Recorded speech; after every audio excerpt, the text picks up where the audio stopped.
Hello students, कैसे हैं आप सब लोग। आई होप आप लोग अच्छे होंगे, अच्छे से पढ़ाई कर रहे होंगे। आज मैं आपके लिए क्वेश्चन लेके आया हूं स्ट्रेट लाइन से। ऑर्थो सेंटर पे बेस्ड क्वेश्चन है, बहुत सिंपल होता है और जेई में रिपीटेड क्वेश्चन होता है, ठीक है। और इसके चांसेस इस बार भी आपको रहेंगे। एक मैंने सर्कम सेंटर क्वेश्चन करवाया था, लेटेस्ट वीडियो मिल जाएगा। दूसरा ये वाला क्वेश्चन बहुत इंपॉर्टेंट है और बहुत सिंपल बोलूंगा, सिंपल क्वेश्चन होता है, ठीक है। तो बस आपको ये पता होना चाहिए कि ऑर्थो सेंटर होता क्या है। तो मैं थोड़ा सा ऑर्थो सेंटर के बारे में बता दूं, ठीक है। ऑर्थो सेंटर क्या होता है कि अगर आपका एक कोई ट्राइंगल है ABC, तो इसमें जो हम परपेंडिकुलर ड्रॉ करते हैं, यानी ये एल्टीट्यूड, जैसे मैंने इससे परपेंडिकुलर ड्रॉ कर दिया, एक इससे परपेंडिकुलर ड्रॉ कर दिया, एक इससे, ये सारे परपेंडिकुलर हैं। तो ये जो इंटरसेक्शन पॉइंट है, इसी को हम बोलते हैं ऑर्थो सेंटर, ठीक है। इसी को हम बोलते हैं ऑर्थो सेंटर, यानी इंटरसेक्शन पॉइंट ऑफ एल्टीट्यूड्स। क्या होता है ortho centre? Intersection point of altitudes.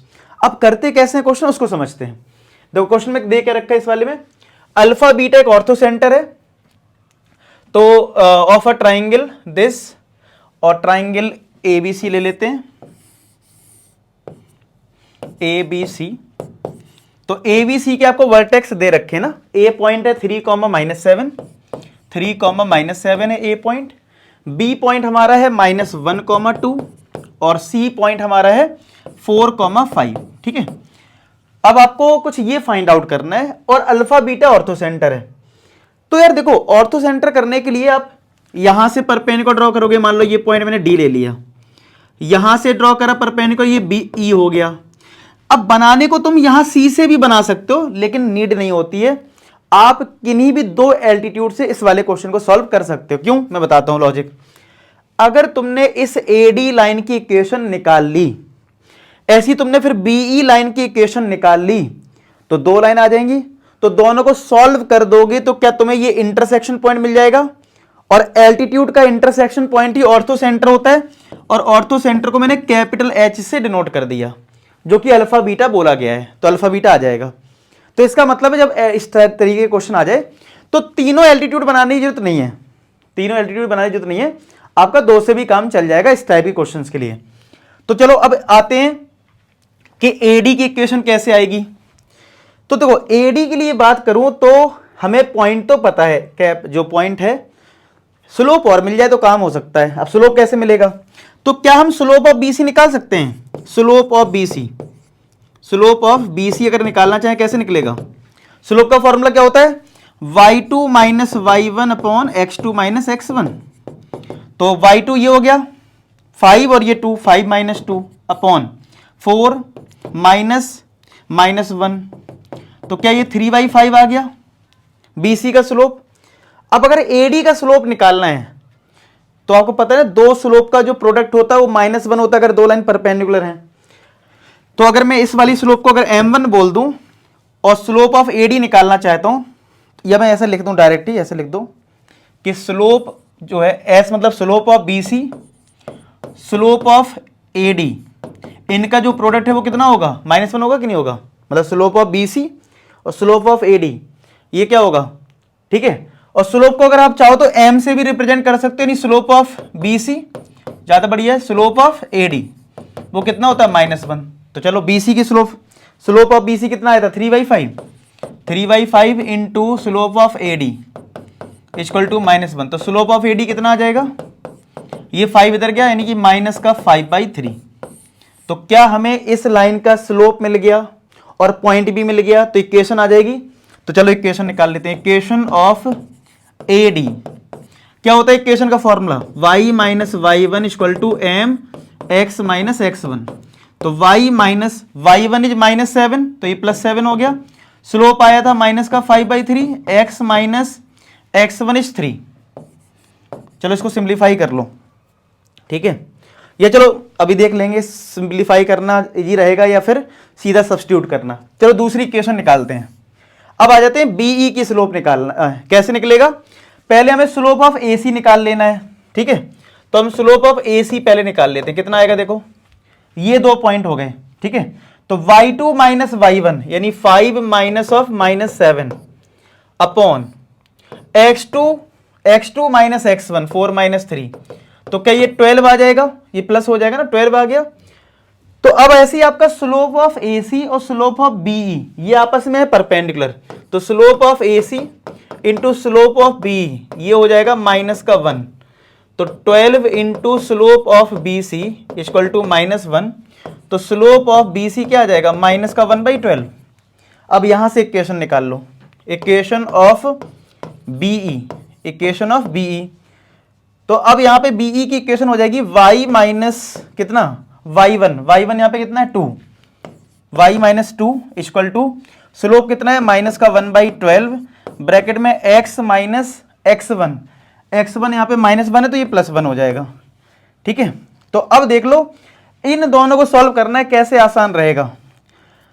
एक तरीका ये भी हो सकता है कि y की वैल्यू मतलब 7 को इधर भेज दो और y के लिए यहां सब्स्टिट्यूट कर दो, x निकाल लो, ये भी एक तरीका हो सकता है। या फिर क्रॉस मल्टीप्लाई करो और फिर यहां से एक इक्वेशन बनाओ और यहां से एक इक्वेशन बताओ। ठीक है, एक तरीका ये हो सकता है। मुझे तो लगता है कि 7 को इधर भेज दो और यहां y सब्स्टिट्यूट कर दो, ज्यादा आसान पड़ेगा। बाकी आप लोग अपने अकॉर्डिंग करना, ऐसा कोई रूल नहीं है कि भाई जैसे मैं करूं या तुम करो। ठीक है भाई, जेई की तुम तैयारी कर रहे हो तो इतना तो तुम्हें पता है कि अलग अलग मेथड सॉल्व करने के हो सकते हैं, वो तुम्हें डिपेंड करता है तुम कैसे करना चाहते हो।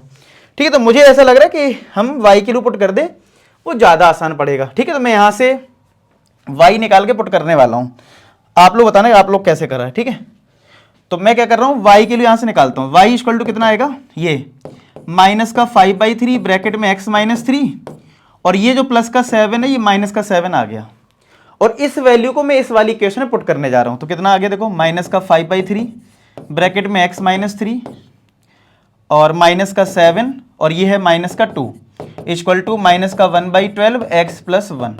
ठीक है, तो ये कितना हो गया देखो, -5/3 x -3 -7 -2 -9 और ये -1/12 x + 1। तो यहां पे हम 3 एलसीएम ले लेंगे, तो ये कितना आएगा देखो, -5x प्लस का 15 9 3 27 इक्वल टू -1/12 x प्लस का 1। ठीक है, 3 से 4 टाइम्स कट जाएगा ये 12। ठीक है, इधर सिंप्लीफाई कर लो, 4 का क्रॉस मल्टीप्लाई कर लेते हैं, तो देखो कितना आएगा यहां से। तो देखो -5x -27 प्लस 15 -12।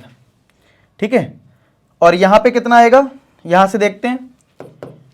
अब ये माइनस है, माइनस का मल्टीप्लाई करो तो -x -1 क्या आएगा, -x और ये -1 अपॉन में कितना है, अपॉन में 4।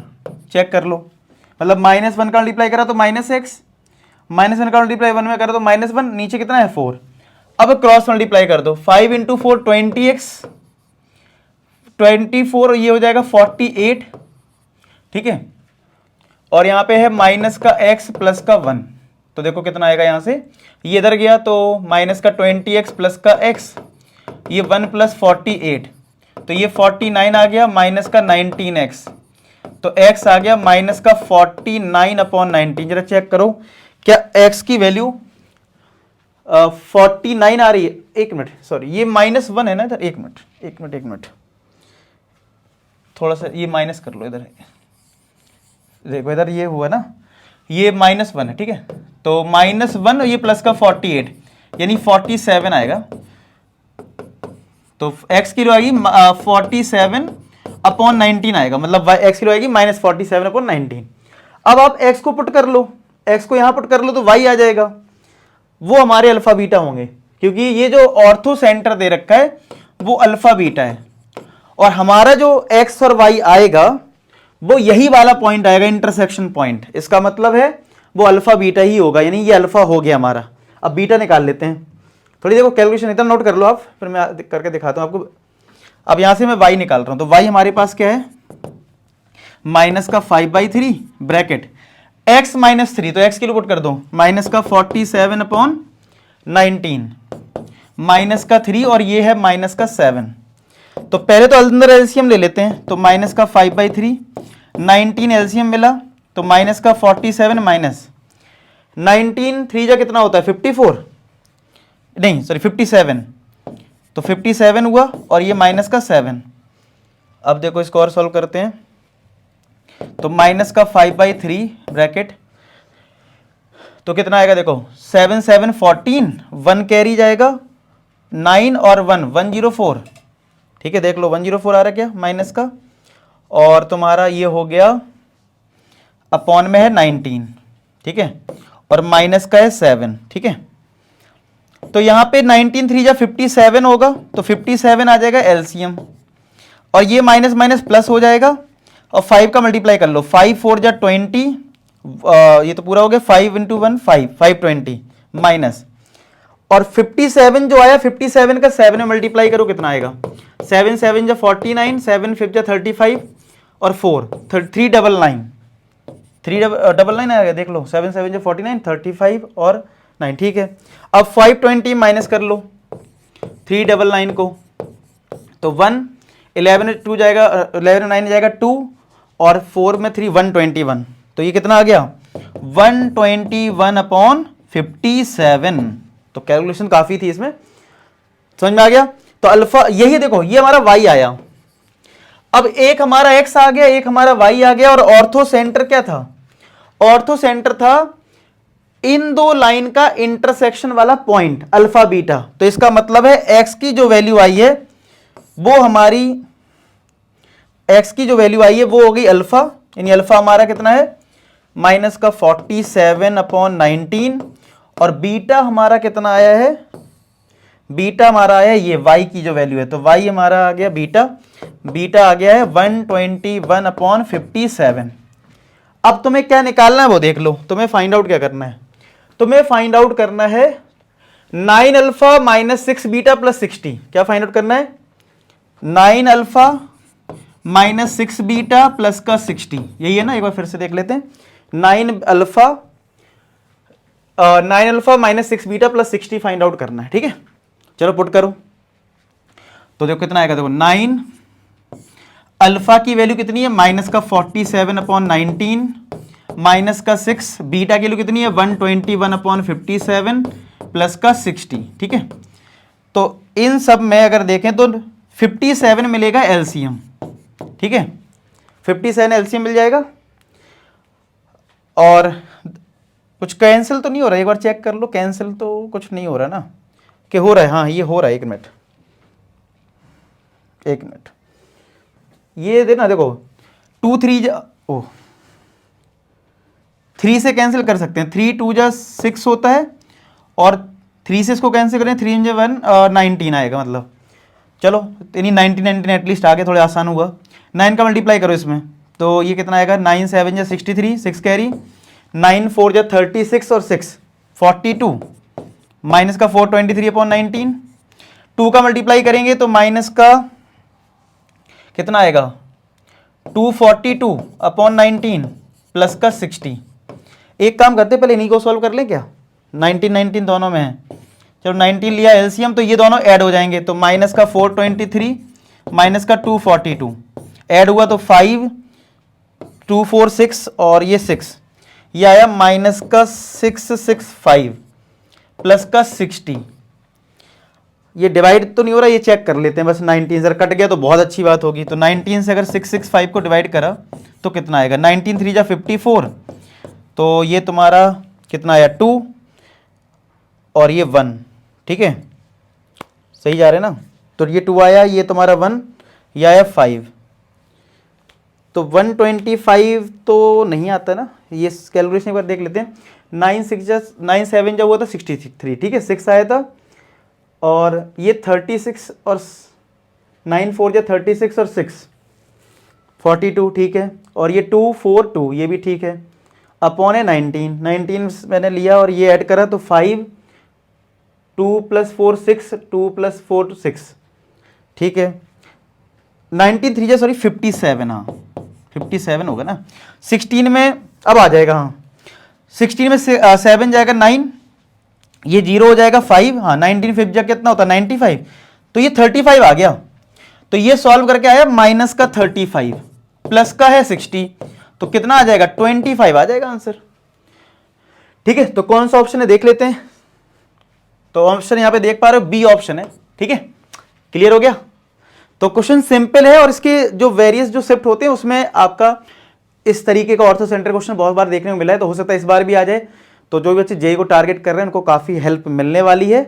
तो इस वीडियो का फीडबैक कमेंट सेक्शन बताना, बाकी किस पे वीडियो चाहिए वो भी बताना, और ऐप डाउनलोड कर लेना, वहां पे आपको प्रीवियस ईयर क्वेश्चंस मिल जाएंगे। ठीक है, चलो आगे मिलते हैं नेक्स्ट वीडियो। तब तक अपना ख्याल रखें, पढ़ाई करते रहें। लास्ट में एक ही बात बोलूंगा कि आप सभी सफल हो। धन्यवाद।